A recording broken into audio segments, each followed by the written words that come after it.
با این روش مربای انجیرت شفاف و براق میشه. تازه له هم نمیشه.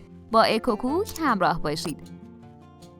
700 گرم شکر رو با 1.5 پیمانه آب روی حرارت بذارید تا ذرات شکر حل بشه. حتما از قاشق چوبی استفاده کنید.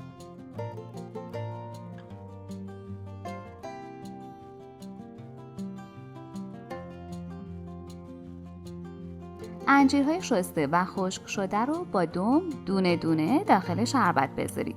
حرارت متوسط رو به کم باشه.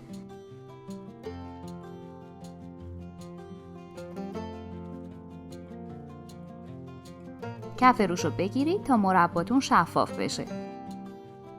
برای اینکه کانالمون رو گم نکنی و از آموزش‌های جدیدمون خبردار بشی، دکمه سابسکرایب و زنگوله کنارش رو حتما بزن. بعد از نیم ساعت که انجیر و شربت غلیظ شد، 1/4 قاشق چایخوری جوهر لیمو یا 1 قاشق غذاخوری آب لیمو بریزید. میتونید 1 قاشق چایخوری وانیل هم اضافه کنید.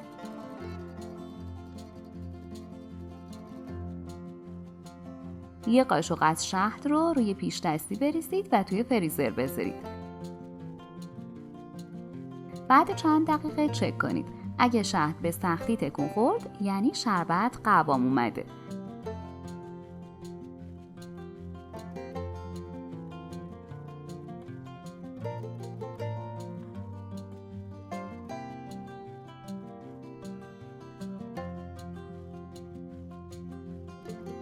بعد از سرد شدن داخل شیشه بریزید.